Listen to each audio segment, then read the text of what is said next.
პარლამენტში სასურსათო პროდუქციის მედიკამენტებისა და საწვავის ფასწარმოქმნის სტრუქტურის შემსწავლელი დროებითი კომისიის ხდომა გაიმართა, სადაც ხილის ბოსტნეულის წვენებისა და ჯემების მწარმოებლებს მოусმინეს, როგორი იყო გზავნილები და რა განცხადებები გაკეთდა გიყვებით საქმიან საღამოში. 2026 წლის იანვარში საქართველოს ექსპორტმა $480 მილიონი შეადგინა. ამის შესახებ საქსტატის მიერ გამოქვეყნებული წინასწარი მონაცემებიდან ხდება ცნობილი. წინა წლის ანალოგიურ პერიოდთან შედარებით ექსპორტის მოცულობა 19%-ით არის გაზრდილი.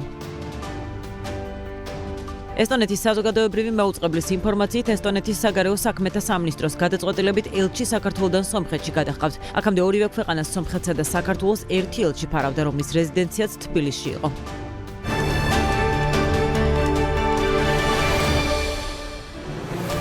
საღამომშვიდობის BMG-ის გუნდის წევრებთან ერთად საქმიან საღამოს წარმოგიდგენთ. ჩვენი ამ გადაცემის ავტორები გიორგი თოლორდოვა და ბექა ბაციკაძე ვართ. დავიწყოთ.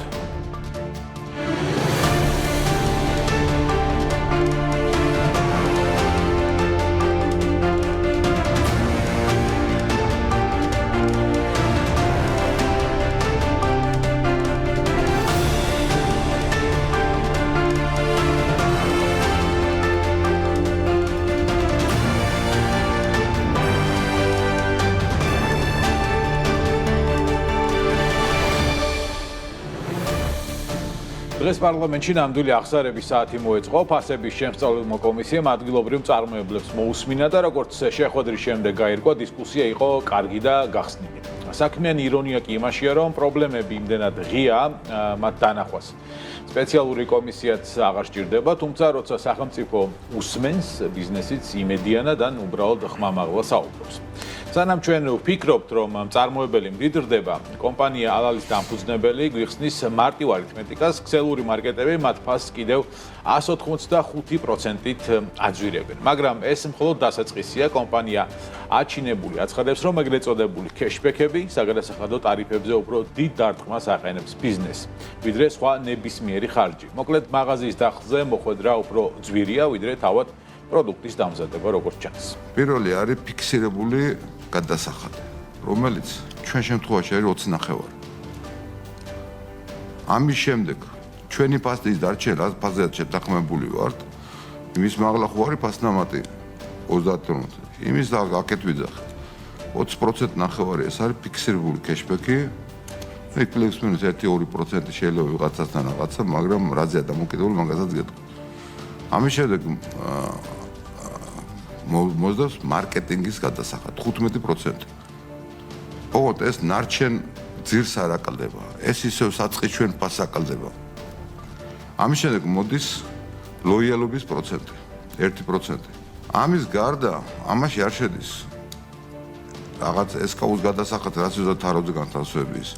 არ შედის შესვლის გადასახადი. მერე მოდის ეს ჩვენი სამთავრობის საწყალი დღეგის გადასახადი. აი ესეთი სიტუაცია. დღევანდელი ჩვენი გათვლებით ჩვენ ფასს ემატება 185%. და ეს 85% საიდან მოიტანეთ ვერ გავიგე. თუ ფიქრობთ, რომ პროდუქტის გაყიდვის შემდეგ მწარმოებელი ფულს მაშინვე იღებს, შემოქმედების ჩაი რეალობაში დაგაბრუნებთ. გამოდის, რომ მცირე და საშუალო ბიზნესი ნებსი თუ უნებლიეთ გიგანტური რითეილ ქსელების სპონსორი ხდება თანაც უპროცენტოდ. გეტყვით 4 თვე შევაჩერეთ საერთოდ შეტანები აი ამ პრობლემების გამო. მე დროში გაწელილი გადახდა რეალიზებული პროდუქციის და ყველაზე ცუდი გაყინული თანხა. ჩვენ შემთხვევაში აი ძალიან დიდი თანხებია გაყინული და ამის გამო ვიწევს მე სესხის აღება. ჩვენი როგორც იცით სეზონურია ჩვენი ჩაის წარმოება იწყება აპრილიდან და აი აპრილის დასაწყისში გვიწევს სესხი, მაღალ პროცენტიანი სესხის აღება. ხელშეკრულება ძირითადად ყველა თვითონ დგება უფრო ასე ვთქვათ სამხრევი პრიორიტეტი აქვს მინიჭებული თვითონ რითეილს. საშუალო 14 დღე ძლევს ჩვენი პროდუქცია, მაგრამ უკან თანხის ჩარიცხვა ხდება ალბათ დაახლოებით 60-50 დღის განმავლობაში. ეს პრობლემები გვაქვს. მოვლენები საინტერესოდ ვითარდებოდა, მაგალითად ტელეფონის ბაღები კომპანია ამბობს, რომ საქართველოში კარგი ვაშლი უფრო იაფიღირს ვიდრე ევროპაში, მაგრამ სად არის ეს ვაშლი? სანამ ჩვენ იაფ ქართულ ნაწარმს ველოდებით, ბრენდი ანიგოზი გვიხსნის, რომ ქართული ნიგოზი ქსელებში საერთოდ ვერ შედის, მიზეზი ისევ და ისევ რთული პირობები და ისევ ის უხილავი ბარიერებია, რომლებიც ადგილობრივ ნაწარმს დახლამდე გზას უყურებს. ჩვენ ქსელებთან კომუნიკაციის მცდელობა გქონია, თუმცა ვერც იქამდე მივედით, რომ ჩვენთვის cashback-ი მოეთხოვათ, ვერც იქამდე მივედით, რომ ჩვენი ფასი ცალსახად არის გაცილებით უფრო მაღალი ქართული ნიგვზის ვიდრე არის იმპორტული, შესაბამისად მათთვის არ არის საინტერესო. იმპორტი უფრო დაბალ ფასად შედის, ანუ მათ ურჩევნიათ უფრო დაბალ ფასიანი იყიდოთ, ფასიდან გამომდინარე იღებენ გადაწყვეტილებას და არა წარმოშობის ქვეყნიდან გამომდინარე. ბლოკს ქალაქურის დირექტორი ასრულებს, რომელიც გამოსავალს იმპორტის დარეგულირებაში ხედავს. მისი ლოგიკით, ხილეულის გაიაფება მხოლოდ მაშინ მოხდება, თუ ბაზარი გონივრულად გაკონტროლდება. თუმცა, სანამ სახელმწიფო არეგულირებს, მწარმოებლები ისევე 185%-იანი დანამატებისა და cashback-ების ლაბირინთში რჩებიან. სანამ ჩვენ შიდა ბაზრის კედლებს ვეჯახებით, საგარეო პოლიტიკაში გეგმიური გადაადგილებებია. ესტონეთის ელჩი საქართველოდან სომხეთში გადახავთ. სიმბოლურია, ელჩები ქვეყნებს შორის თავისუფლად გადაადგილდებიან. ქართულ ვაშლს და ნიგოს კი მეზობელ უბანში სუპერმარკეტის დახსე მოხვედრა უფრო უჭირთ, ვიდრე დიპლომატიური მისიის შეცვლა. გადაადგილებას ლოგიკური მიზეზი აქვს, როგორც ესტონეთის მაუწყებელი წერს, მიზეზი საქართველოსთან ურთიერთობების გაციება, სომხეთთან კი პირიქით გააქტიურება. ესტონეთის საგარეო საქმეთა სამინისტრო და პირადად მინისტრი მაგნუს საქმნა ხშირად აკრიტიკებს ქართული ოცნების მთავრობას დემოკრატიული უყუსვლის გამო და მხარს უჭერს ბიძინა ივანიშვილის და მთავრობის მაღალჩინოსნების სანქცირებას ევროკავშირის დონეზე. თავად ესტონეთმა ქართულ მაღალჩინოსნებს სანქციები არაერთხელ დაუწესა.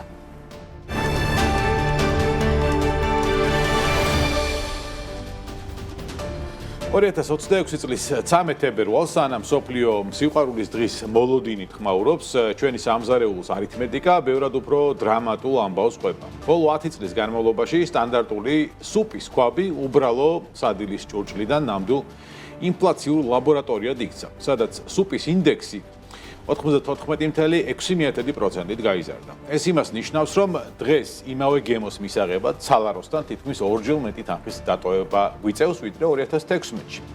როგორ დაუთვალე ინდექსი, მავიღე 2016 წლის იანვარი, როგორც ამოსავალი წერტილი და გამოვთვალე ფასების ცვლილება 2026 წლის იანვრამდე, ბოლო 10 წლის.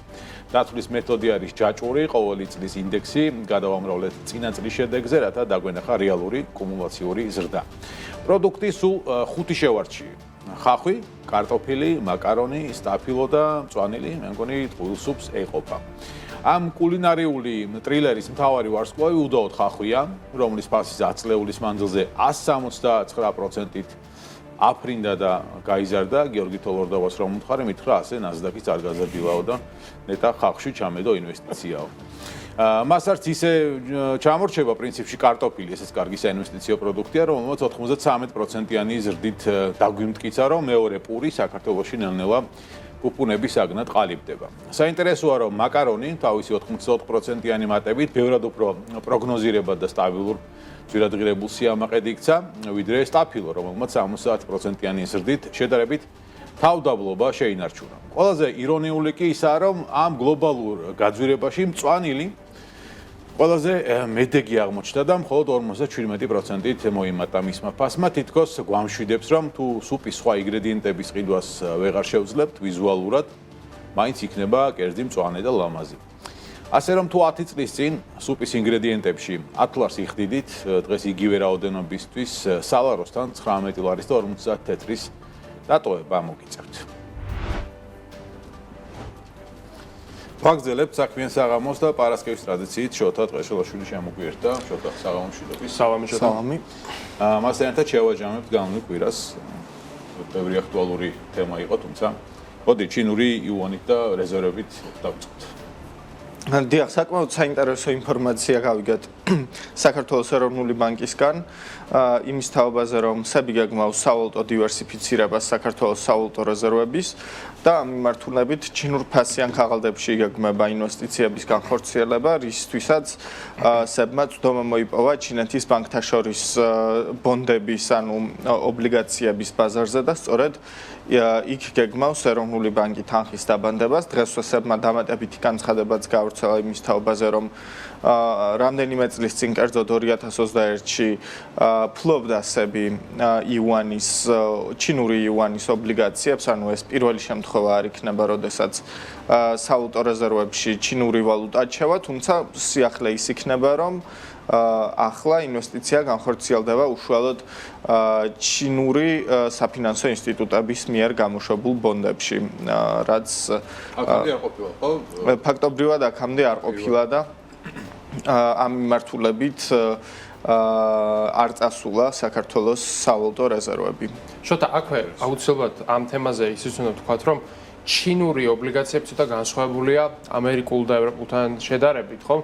რადგანაც ჩინეთში გვაქვს პეგირებული, ფაქტობრივად ფიქსირებული სავალუტო სისტემა, ამავდროულად იქ რეფინანსირების განაკვეთი საერთოდ სხვა პრინციპით მუშაობს და იქაური ობლიგაციაც არ არის ის ობლიგაცია, რაც არის მაგალითად ამერიკული სახაზინო თიბილები, რასაც აქამდე ყიდულობდა წესით ეროვნული ბანკი. ანუ ფაქტობრივად საერთოდ სხვა ტიპის ფინანსური ინსტრუმენტთან გვაქვს საქმე და რა შეიძლება იყოს ამისი ამოსავალი წერტილი, რაში შეიძლება დაშირდეს მაგალითად ეროვნულ ბანკს ასეთ ალტერნატიულ ბაზარზე შესვლა და შეიძლება თუ არა ეს წარმოვიდგინოთ როგორც ერთი მხრივ დივერსიფიკაციის რაღაც გარკვეულ მეთოდად და მეორე მხრივ პოტენციურად გარკვეული შეზღუდვების თუ სანქციების თავის დაცვის მექანიზმად, რადგანაც ჩინური იუანის რეზერვების შევსება დაიწყო სხვადასხვა შორის რუსეთმაც, რომელმაც თავისი დასავლური რეზერვები გადაიტანა დოლარიდან და ევროდან, რაც ჰქონდა ცნობა, იმაზე გვაქვს ცხადია საუბარი, უკვე ჩინურ ხო, მათ შორის საკუთარი ობლიგაციები გამოუშვა სწორედ წინა კვირას. აი აქ რისი თქმა შეგვიძლია. დიახ, ბაზარი საკმაოდ განსხვავებული არის და ამაზე მეტყველებს საპროცენტო განაკვეთიც, რადგან ის ამჟამად მერყეობს ამონაგები ამფასიანი ქაღალდების მერყეობს პროცენტი და 8%-ის მიდამოებში, მაშინ როდესაც ამერიკის სახაზინო ფასიან ქაღალდებზე არაერთ შემთხვევაში 4%-საც აჭარბებს. შესაბამისად, ამონაგები ამჟამად უფრო დაბალი არის ვიდრე აშშ დოლარში ნომინირებულ ფასიან ქაღალდებზე, თუმცა სების განცხადებით მთავარი მიზანი არის დივერსიფიცირება, რისთვისაც მსოფლიოში უფრო და უფრო მეტ ყურადღებას ანიჭებენ იუანს, ვიდრე ეს აქამდე იყო და სწორედ ამ მიმართულებას მიყვება სები მათი განმარტების თანახმად. ექსპორტის მაჩვენებლებიც ვახსენოთ, იანვრის მაჩვენებლები როგორი იყო შედეგები. დიახ, დღეს გამოქვეყნდა წინასწარი ინფორმაცია საქართველოს იანვრის ექსპორტის შესახებ.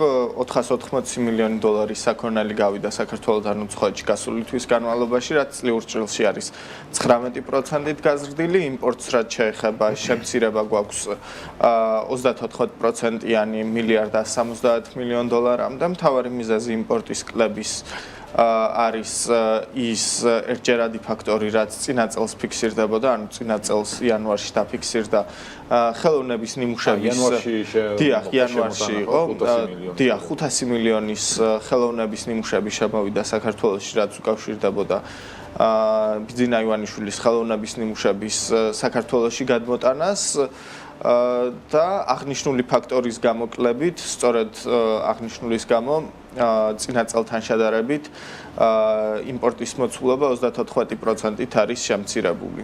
ხო, ეს ფაქტორი ამოიწურება მომდევნო თვეებში შესაძლოა. დიახ, ერთჯერადი ფაქტორი არის ეს. იქნება იმპორტის და პლასტიკის აკრძალვები იცოცხლება თეორია და პლასტიკთან დაკავშირებით არის ინიციატივა. დიახ, ბიზნესისთვის ერთ-ერთი ყველაზე მნიშვნელოვანი საკითხი გასულ კვირაში სწორედ პლასტიკთან დაკავშირებით მოსალოდნელ რეგულაციებს უკავშირდებოდა. ანუ ვიცით, რომ ერთი მხრივ ფასების კომისიაში მიმდინარეობს სხვადასხვა ბიზნესთან მოსმენები იმასთან დაკავშირებით თუ რა აძვირებს ფასებს, თუმცა მეორე მხრივ მთავრობა გეგმავს პლასტიკის და შესაფუთი მასალების ფაქტობრივად უპრეცედენტო და არნახული მასშტაბით აკრძალვას.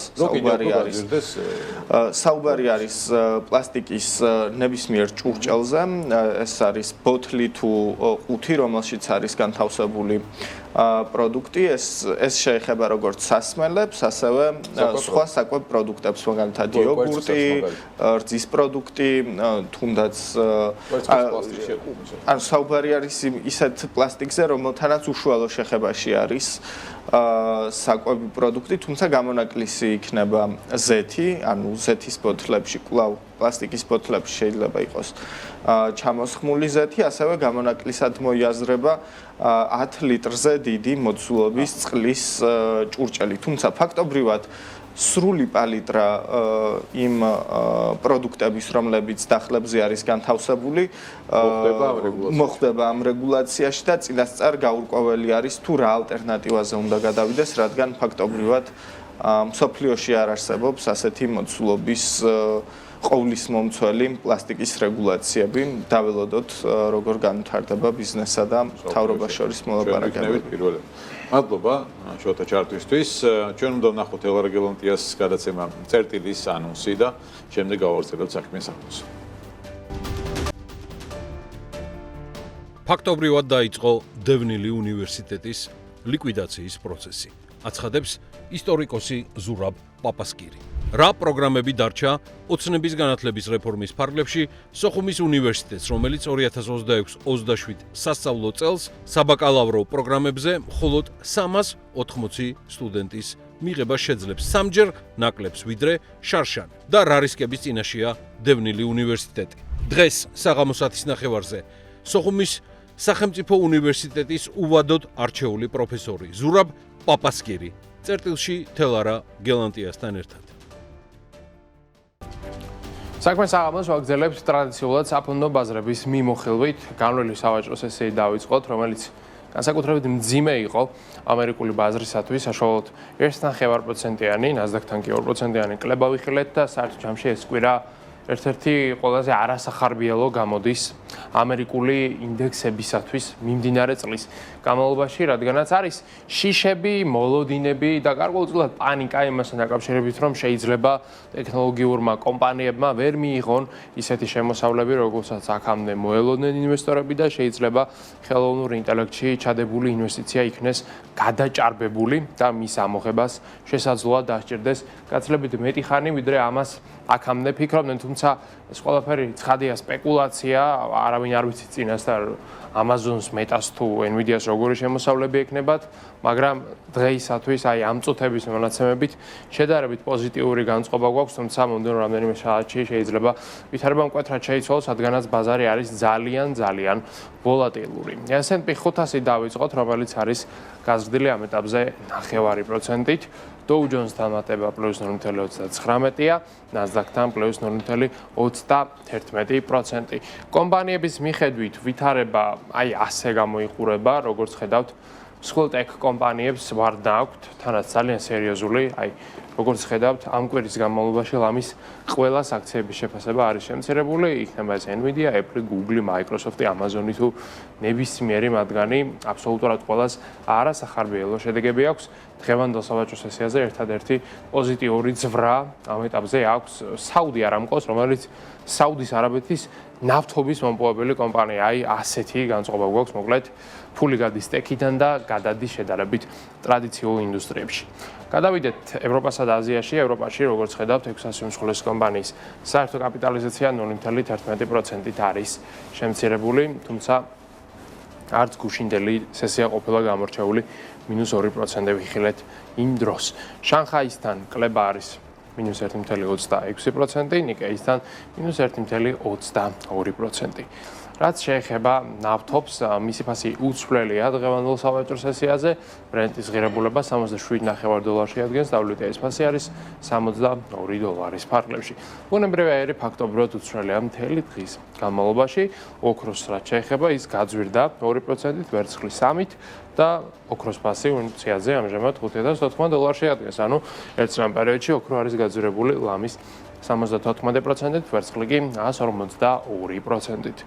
აქვე კრიპტოინდუსტრიასაც გადავალოთ თვალი, ძალიან მკვეთრი მატება გვაქვს ამ წუთებში, 4%-ით არის გაზრდილი ბაზრის საერთო შეფასება, როგორც ხედავთ, ინდუსტრია ამჟამად არის შეფასებული $2.420 მილიარდ. ბიტკოინის ფასი ამ ეტაპზე 68,900-ია, ეთერეუმი $2,000 ივაჭრება, როგორც ხედავთ, ზრდა გვაქვს ამ მიმართულებით. კაპიტალიზაცია $1.376 მილიარდია ბიტკოინისა, 256 მილიარდია ამ ეტაპზე ეთერიუმის. გადავინახოთ ლონდონის საფონდო ბირჟაზე, სადაც დღევანდელ საბაჟო სესიაზე საქართველოს ბანკის აქციების შეფასება ფაქტობრივად არ შეცვლილა. TBC-სთანაც ანალოგიური ვითარება გვაქვს, ცვლილება არის სულ რაღაც +0.12%. თითქმის არანაირი შედეგის მონტანი არ ყოფილა დღევანდელი სესია ამ კომპანიებისთვის. ეროვნული ვალუტა კი გამყარებული არის დოლართან და კურსი გვაქვს 2.68. ევროსთან კურსი გვაქვს 3.17, ხოლო სტერლინგის კურსია 3.65. და ბოლო საქმე. ორედი სიტყვა უნდა ვთქვათ Foresight-ის ლარის ფონდზე, რომელიც საშუალებას გაძლევთ თანხა განათავსოთ ფონდში და ამით მიიღოთ ფინანსური სარგებელი, რომლის მოცულობაც წლიურად საშუალო სტანდარტულად შეადგენს დაახლოებით 9%-ს ანგარიზე 50,000 ლარზე მეტის ქონის შემთხვევაში კი სარგებელი აღწევს 10%-ს არის წლიური ამონაგები, რომელიც თქვენ გერიცხებათ ყოველდღიურად. Foresight Investment Group კი არის საქართველოს ეროვნული ბანკის მიერ რეგულირებული და ლიცენზირებული კომპანია.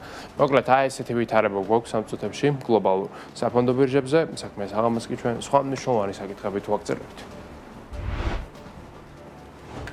და დრო ვისაუბროთ გლობალურ ბიზნესზე, რა მოხდა გლობალურ ბიზნესში და დავიწყოთ პაველ დუროვის განცხადებით, მოლოდინით, შეფასებით, ბევრი რამ შეგვიძლია უწოდოთ. პაველ დუროვი, რომელიც არის ტელეგრამის დამფუძნებელი, ფიქრობს, რომ ბიტკოინის ღირებულება $1 მილიონ-მდე გაიზრდება, რის მთავარი მიზეზიც მთავრობების მიერ მასობრივად ფულის ბეჭდვა გახდება.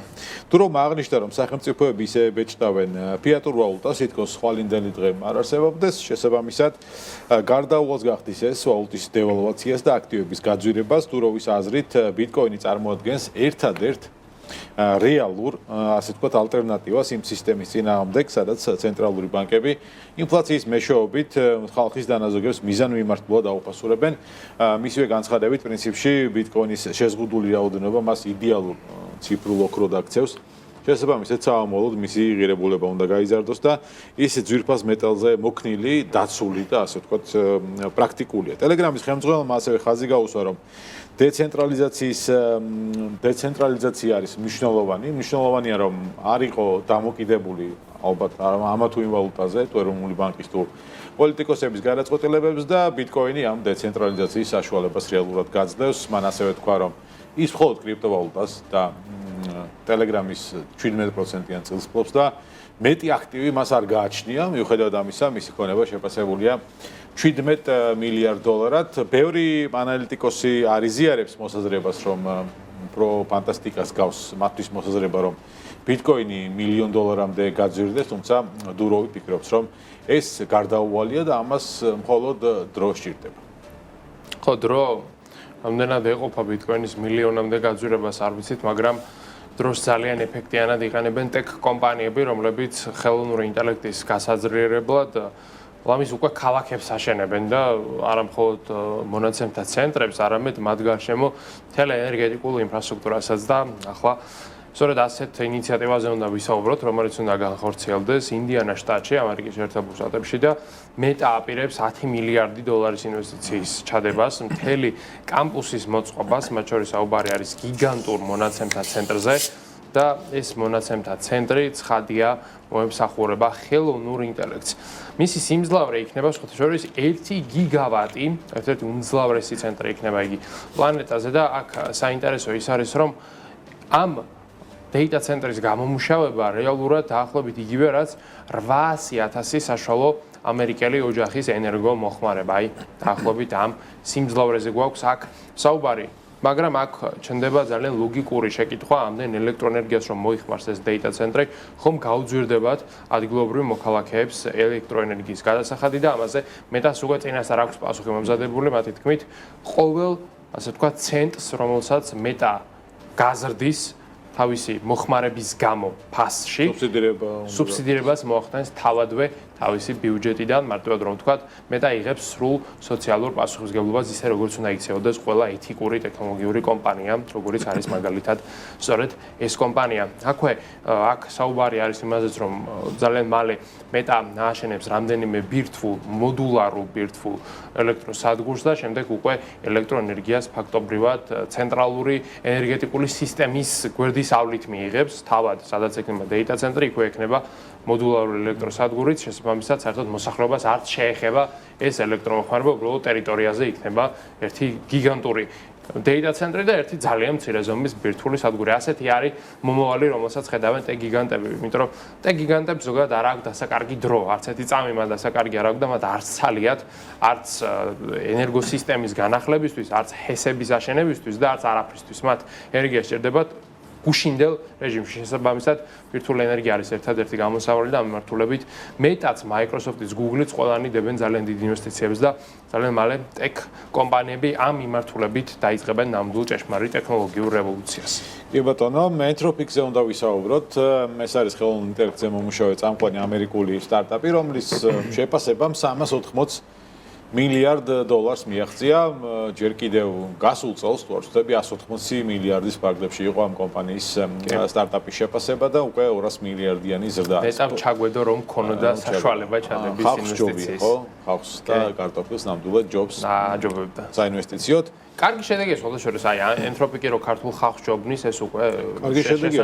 ბენჩმარკია 79%-იანი ზრდა ჰქონდა და Anthropic-მა ამ ხელაზე დავერ დადო, მაგრამ არა უშავს 200 მილიარდიანი ზრდაც კარგია. 30 მილიარდი იყო ბოლო რაუნდი, საინვესტიციო რაუნდი, რომელიც Anthropic-მა ჩაატარა და ამ მოცულობის ინვესტიციები მოიზიდა. მათ შორის მისი ასე ვთქვათ ინვესტორები Nvidia და Microsoft-ით მცირე წილით შევიდნენ ამ 30 მილიარდში, ასევე მნიშვნელოვანია რომ Shaw Ventures და Iconics-მაც განახორციელეს ტექნოლოგიურ კომპანიაში ინვესტიცია და ასევე საამიროების საინვესტიციო კომპანია MGX-მა, რომელიც ორიენტირებულია ტექნოლოგიური კომპანიების მიმართულებით ინვესტირებაში.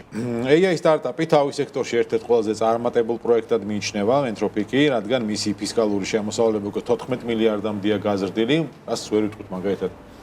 ყველაზე დიდ სტარტაპზე, OpenAI-ზე, ChatGPT-ზე, ხო, ის არ იღებს ამ ტიპის შემოსავლებს. პირიქით მუშაობს რეალურად წაგებაზე, ინვესტირების რეჟიმშია, Anthropic-თან განსხვავებით, რომელიც საკმაოდ კარგ შემოსავლებს აგენერირებს და ალბათ ძირითადი ფაქტორი ამ შემოსავლებისა არის ის, რომ ის უფრო კომერციული მიმართულებით მუშაობს, დაახლოებით 20% არიან კერძო პირები. მისი მომხმარებლები, დანარჩენი 80% კორპორაციები. კი, განსაკუთრებით IT კომპანიებმა ლამის ყველამ დაანერგა cloud code, აი აბსოლუტურად ყველა. ისე მისი აგენტი, რომელიც საბუღალტრო, იურიდიულ და სხვადასხვა მიმართულებით კომპანიებს ეხმარება, ძალიან პოპულარულია, შესაბამისად ეს განაპირობებს იმას, რომ Anthropic შეუძლია დღესვე მიიღოს შემოსავლები და არ დაელოდოს რაღაცა მომდევნო საინვესტიციო რაუნდს ან IPO-ზე გასვლას ან ზრდას 2, 3 და 5 წლის პერსპექტივაში. ასევე მნიშვნელოვანია, რომ Sam Altman-ის სტარტაპს OpenAI-ს, რომელზეც ვისაუბრეთ, დღემდე უჩივის ამერიკული არასრულწლოვნების ოჯახი, მაგალითად, რომელიც ამტკიცებს, რომ თვითმკვლელობისკენ მიდრეკილ Mozart-ს ChatGPT-მ უბიძგა თვითმკვლელობისკენ, რაც Anthropic-ის შემთხვევაში არის გამორიცხული, რადგან ის ინარჩუნებს, ასე ვთქვათ, კომუნიკაციის იმგვარ ფორმებს მომხმარებელთან, რომ არც ძალიან დარწმუნებითი ტონი არ აქვს. დარწმუნებითი ტონი არ აქვს და ანუ ჩანს რომ ის არის ხელოვნური ინტელექტი და არ ესაუბრები, ასე ვთქვათ, ადამიანს ან რაღაცა მოწყობილობას, რომელსაც ჩენი ემოციების გაზიარება შეუძლია. არ არის ძალიან ფორმალური, მაგრამ არ არის ასევე ძალიან მეგობრული. ამ ნაწილში OpenAI-ის პრობლემა არ აქვს, სხვათა შორის, აი Super Bowl-ის პერიოდში Anthropic-მა ძალიან კარგი დასაცინი ვიდეოებიც გააკეთა OpenAI-ის შესახებ, როგორ სასაცილოდ იქცევა ხანდახან ChatGPT, როდესაც აბსოლუტურად ყველაფერზე გვეთანხმება. ChatGPT შეგიძლიათ უთხრათ 2 საპირისპირო რამ, ორივეზე დაგეთო. ორივეზე გვეტყვის, რომ ეს ერთ-ერთი საუკეთესო იდეა, რომელიც მას ოდესმე მოусმენია და ჩვენ ალბათ გენიოსები ვართ. და აუცილებლად ეს იდეა თუ ბიზნესს ეხება, უნდა გამახორციელოთ დღესვე, რადგანაც მას აქვს წარმოუდგენელი მასშტაბები. ყოველთვის ასე ლაპარაკობს ChatGPT და ძალიან ბევრი ადამიანი შედის შეცდომაში ამის გამო. მათ შორის ნეგატიური მიმართულებითაც შეიძლება ChatGPT მოგცეს ჩვევები, რომ ეს ძალიან კარგი რამ არის. მაგალითად, ერთმა მომხმარებელმა ჰკითხა ChatGPT-ს, რომ თუ კი კუნთოვანი მასის ზრდისთვის ეფექტიანი გზა იყო კუნთისათვის მექანიკური ზიანის მიყენება, რისთვისაც დავდივართ სპორტდარბაზში, მაშინ ხომ არ იქნებოდა გონივრული, რომ დაერთხა რაიმე და ამითი მიეყენებინა და დაზიანება და OpenAI-მ დაადასტურა, რომ ერთ-ერთი საუკეთესო იდეა არის ეს. განახორციელა თუ არა ნეტა იმ კაცმა ვინც კითხა. არა, უბრალოდ მან რეკომენდაცია მიიღო. შეამოწმა ესე. ChatGPT. AI-ის ხანდახან რაღაცები ეშლება და ეს მისაღებია, რადგან ეს ტექნოლოგია ახალია, მაგრამ ცოტა ტრადიციულ ამბებზეც უნდა ვისაუბროთ, აქტივების მართვაზე, ინვესტირებაზე, რადგანაც New-N-მა ერთ-ერთი ყველაზე დიდი ინვესტიცია განახორციელა 2026 წლის 13.9 მილიარდ დოლარზეა საუბარი და შროუდერის მთლიანი პორტფელი შეიძინა. უკვე პორტფელის მოცულობა ამ ახალი აქტივების მმართველი კონგლომერატისა შეადგენს 2.9 ტრილიონ დოლარს. ყოველ შორის კომპანია, რომელიც მან შეიძინა, არის 222 წლის 222 წლის ისტორია მიყვებათ. ძალიან დიდი მონაცემთა ბაზები ექნება დაწმუნებული ვარ. ალბათ მეფეების პერიოდიდან აწარმოებენ ისინი აქტივების მართვას. აი, თუ კომპანიას ხიბლობ 222 წლის უნდა იყოს შესანიშნავი კლიენტთა ბაზაც ეყოლებათ აქვე. მოკლედ, ძალიან საინტერესო გარიგება აქვს და New-N-ს უნდა რომ გახდეს ეტაპობრივად Blackstone-ის და BlackRock-ის სერიოზული, ასე ვთქვათ, კონკურენტი და ამ მიმართულებით თუ გინდა რომ ბაზარზე თავი დაიმკვიდრო, ყველაზე მარტივია რომ შენი ზომის ან შეზე მცირე ზომის კონკურენტები შეიზყიდო და პორტფელი გაერთიანებული ზომით გამოიტანო, რადგანაც ინვესტორებს ზოგადად ნდობა აქვთ სიდიდის მიმართ. ინვესტორებს უყვართ დიდი ბანკები, დიდი აქტივების მმართველები და დიდი ჰოლდინგები და თუ ქონების და აქტივების მართვაში ხარ, გინდა არ გინდა უნდა იყო დიდი და სწორად ამ მიმართულებით არის ეს ნაბიჯი გადადგმული, ძალიან მარტივი ლოგიკა დევს მასში.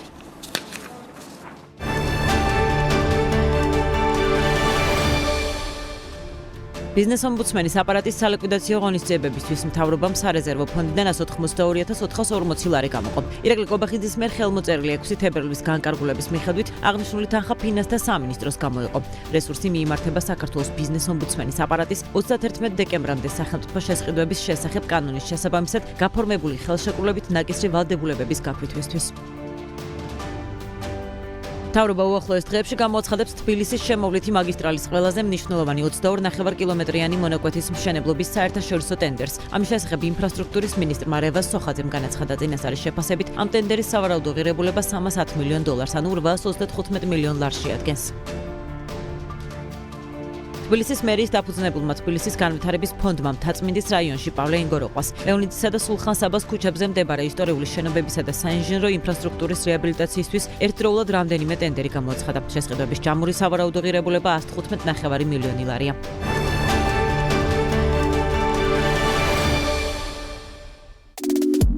მსოფლიო ამბებს წარმოგიდგენთ Global Auto Import-ი.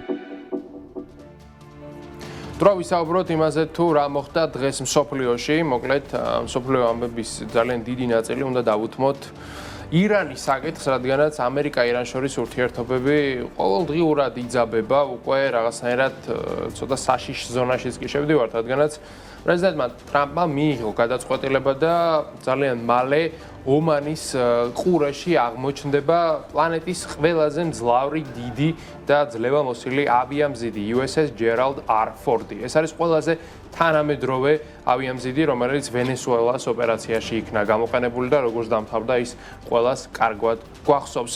მოკლედ, ომანის ყურეში ახლა უკვე წარმოდგენილი იქნება ერთდროულად 2 ავიამზიდი სრული ესკადრილიით. იქ საუბარი არის ბირთვულ წყალქვეშა ნავებზე, კორვეტებზე, შემტევებზე, ვერტმფრენებზე, სადაზვერვოებზე, ავიაგამანადგურებლებზე და 10,000-ობით რაკეტაზე, რაც მოყვება ამ ავიამზიდს. ზოგადად ავიამზიდი არის ფაქტობრივად მცურავი სამხედრო ბაზა, რომელსაც სადაც კიდე იქ მიიღო.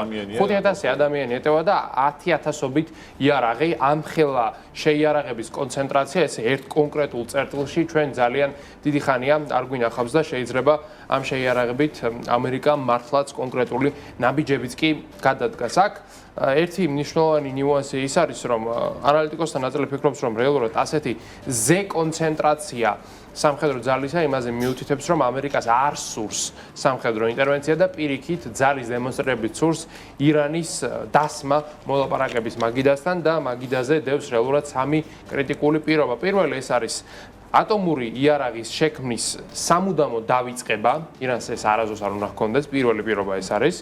მეორე პირობა ის არის, რომ ირანმა უნდა შეწყვიტოს ბალისტიკური პროგრამა და რაც აქვს უკვე რეზერვში ის ბალისტიკური რაკეტები მინიმუმ უნდა ჩამოაქვეითოს სამხედრო წყობრიდან გამოიყვანოს და მათი რაოდენობა უნდა შეამციროს და მესამე მოთხოვნა ის არის, რომ ირანმა როგორც სახელმწიფომ უნდა შეწყვიტოს ტერორისტული ორგანიზაციების, მათ შორის ჰამასის, ჰეზბოლას და ჰუსიტების დახმარება.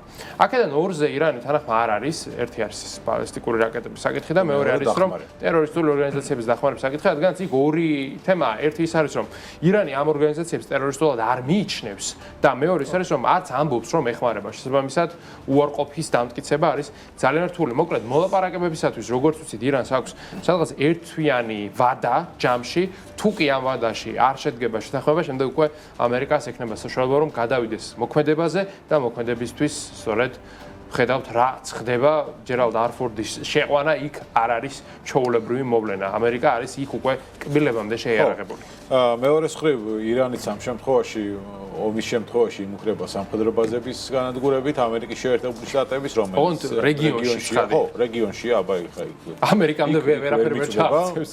არც ავიამზიდი ყავს და არც არაფერი. არც ბიორი ყავს. არც ბიორი ყავს გამანადგურებელი და ისრაელზე თავდასხმითაც იმუქრება. ალბათ ამის გამოძახილია ამ დაძაბულობის ფონის გამოძახილია ის რომ ევროკავშირის საავიაციო უსაფრთხოების სააგენტომ ადგილობრივი კომპანიებისთვის მათ შორის Air France-ისთვის და Lufthansa-თვის გამაფრთხილებელი განცხადება გამოაქვეყნა არსებული ინფორმაციით ოფიციალური უწყება ავიაკომპანიას მოუწოდებს რომ 2026 წლის 31 მარტის ჩათვლით თავი არიდონ ირანის საჰაერო სივრცეს მის გამოყენებას და ისარგებლონ ნებისმიერი სხვა მარშრუტით რათა შემთხვევით დაძაბულობა არ მოხდეს და თავი დაიზღუდონ მოულოდნელი რისკებისგან, როგორც რევოლუციურ გუშაკთა კორპუსის მიერ მათი მიზანში ამოღება და ჩამოგდება. მოკლედ ეს საპრევენციო ხასიათს არის, რა თქმა უნდა, ეს განცხადება, თუმცა ამ გაფრთხილების შესრულება ავიაკომპანიებს ავარაუდოდ მოუწევს.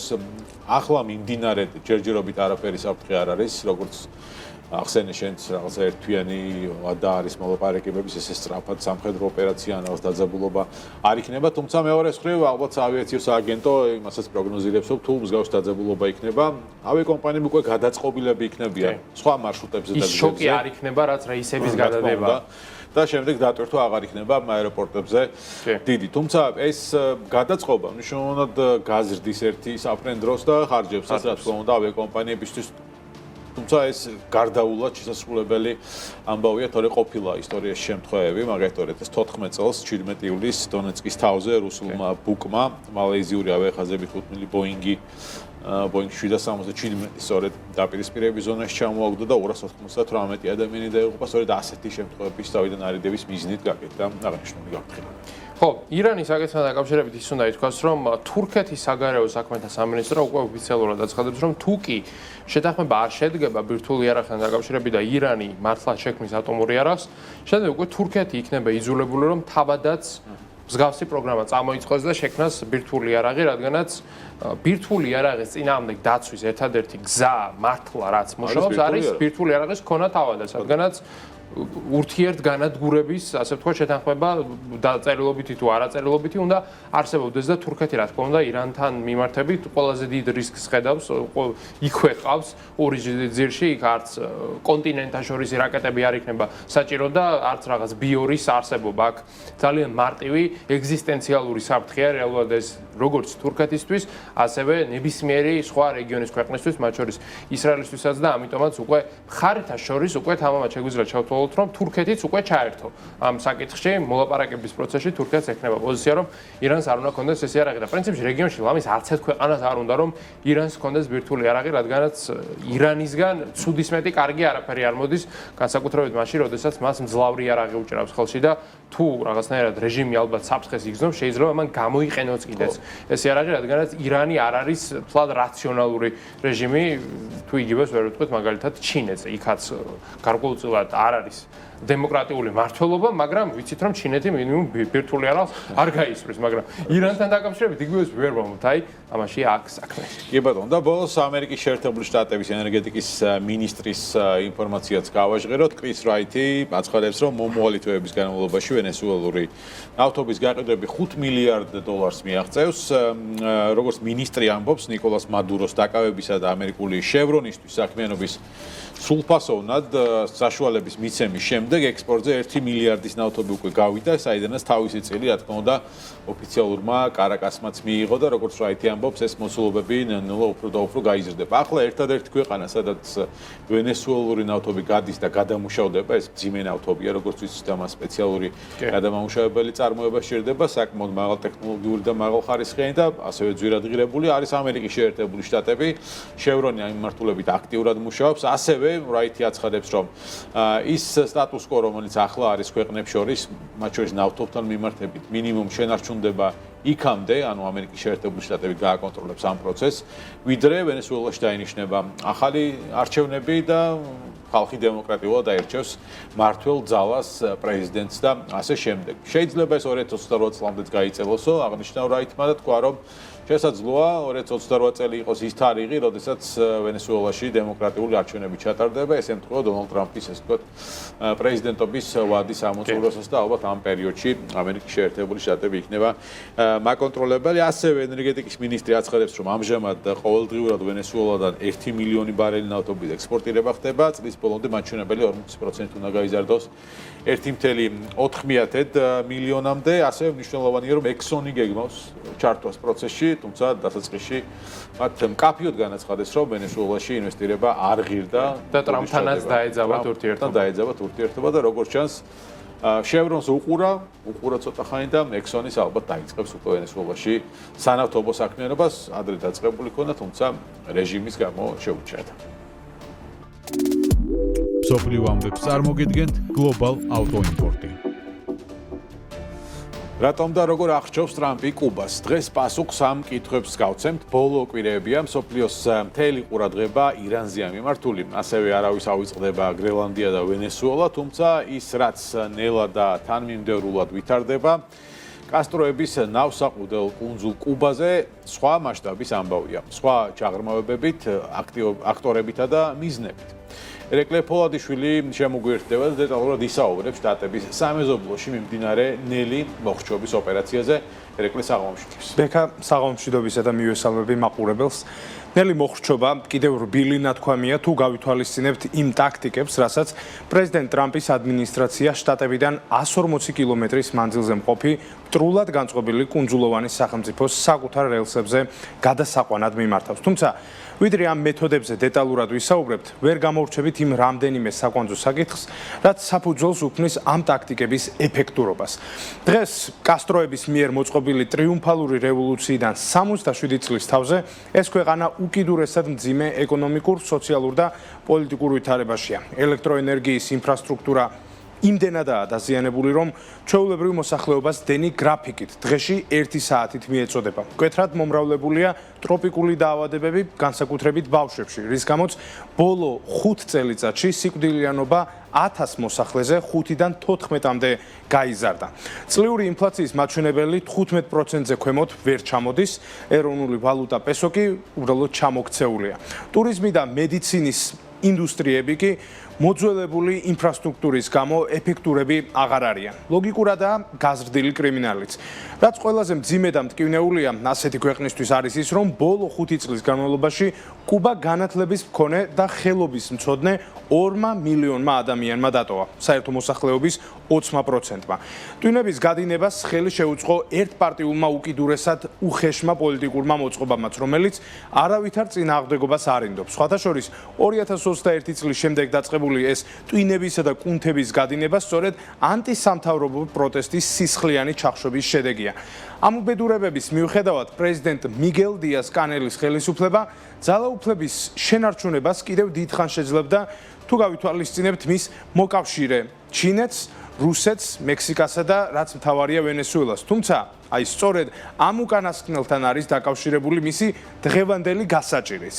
ოფიციალური კარაკასი მოკავშირე ჰავანას უფასოდ ან სუბსიდირებულად აწვდიდა საკუთარ ნავთობს, რითიც მის ენერგეტიკულ სტაბილურობას უზრუნველყოფდა. სანაცვლოდ რეგიონში მოკავშირეს ინარჩუნებდა და პრეზიდენტისთვის პირად კუბურ გვარდიასაც იღებდა. თუმცა ეს ყველაფერი ნიკოლას მადუროს შოკის მომგვრელი აყვანის ოპერაციით დასრულდა.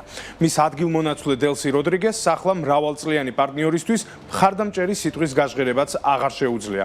როცა ვენესუელას პრეზიდენტი დააკავეს, პრეზიდენტმა ტრამპმა მაშინვე მიანიშნა, რომ შემდეგი სამიზნე სწორედ კუბა იქნებოდა. თუმცა ამ ქვეყნის შემთხვევაში ტაქტიკა სრულიად სხვა აღმოჩნდა. თეთრი სახლის განკარგულებით დღეს ეს გაუბედურებული ქვეყანა ფეხზე დგომის უკანასკნელ რესურსს ნავთობს ვეღარ იღებს. იწურება მარაგები და კიდევ უფრო ითიშება დენი. სხვათა შორის, ბოლო კვირებში ვიხილეთ მექსიკის ხელისუფლების მცდელობა ჩაენაცვლებინა ვენესუელა და ქვეყნისთვის საწვავი მიეწოდებინა, თუმცა ტრამპის ერთმა ზარმა ტარიფებისა და სანქციების მუქარამ კლაუდია შაინბაუმი და მისი გემები ჰორიზონტიდან გააქრო. სამაგიეროდ, 2 დღის წინ ოკეანის მეორე ბოლოდან გამოჩნდა იმედის ნიშანი. არც მეტი არც ნაკლები რუსეთმა გადაწყვიტა პრეზიდენტ ტრამპის ბლოკადას გვერდი აუაროს და უკიდურეს კრიზისში მყოფ მოკავშირეს საჭირო რესურსები ჰუმანიტარული დახმარების სახელით მიაწოდოს. რამდენად გამოუვა ეს მას რთული სათქმელია, თუმცა ვისთვის და მოსკოვს ჰავანას ვალი ნამდვილად აქვს. ბოლო-ბოლო უკრაინაში დღეს კუბას 5,000-მდე ჯარისკაცი იბრძვის. ვალი აქვს, მაგრამ ჯერ დიდს ვერაფერს აკეთებს ჩინეთიც, რომელსაც კუბაზე სადაზვერო ობიექტები აქვს გახსნილი, შტატებს არა ოკეანის გადაღმიდან, არამედ 140 კილომეტრიდან რომ უთვალთვალებს სწორედ მისი საშუალებით. ამასობაში სანახევროდ მე თქმევინა ის მიზეზებიც, რის გამოც ტრამპი კუბაზე რეალურადაა გადაკიდებული.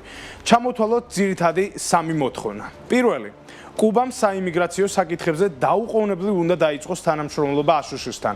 უნდა დაუშვას ამერიკული სადეპორტაციო ხომალდების დაშვება ჰავანას აეროპორტში და 10,000 არალეგალი კუბელის უკან მიღება უნდა დაუშვას. ეს პრეზიდენტ დიას კანელს არ მოსწონს, რადგან უკმაყოფილო მოსახლეობის დაბრუნება საფრთხეა მისი რეჟიმისთვის. მეორე, კუბამ უნდა დაუხუროს სამხედრო ბაზები რუსეთს და დაუხუროს სადაზვერო ობიექტები ჩინეთს. რატომ ითხოვს ამას შტატები? ჩემგან დიდი ახსნა არც სჭირდება. აი მესამე და ბოლო მოთხოვნა ამერიკასთან სავაჭრო პარტნიორობის დაწყებაა.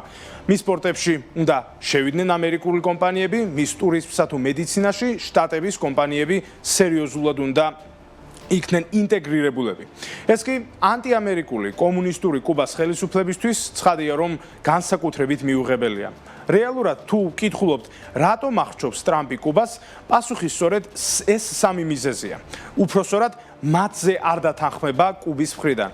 მას უნდა ველოდოთ თუ არა კუბაზე რეჟიმის ცვლილებას ან იგივეს მოხდენას, რაც ვენესუელაში ვიხილეთ. როგორც ტრამპს უყვარს ხოლმე თქმა, ყველა კარტი მაგიდაზეა და ყველა სცენარი განიხილება.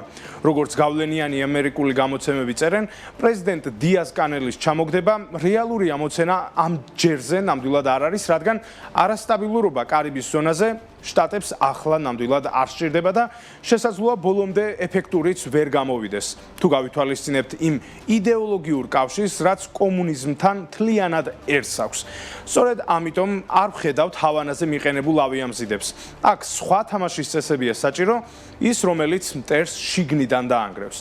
გამოუვა თუ არა ტრამპის ადმინისტრაციას დასახული მიზნის სრულყოფილად მიღწევა, ეს კვლავ რთული სათქმელია, თუმცა გირჩევდით ამ ქვეყანას განსაკუთრებით დააკვირდეთ, რადგან რეგიონში მემარცხენეობის მთავარი ბასტიონი, რევოლუციების ექსპორტიორი სახელმწიფო ამ ქვეყანაში მოვლენები იმაზე არანაკლებ დრამატულად შეიძლება განვითარდეს, ვიდრე ეს ვენესუელაში ვიხილეთ ან ირანში ვხედავთ ახლა. საქმე საღამო დღეს ამით დასრულებულია, მადლობა ყურადღებისთვის. მოვუღალ შეხვედრამდე.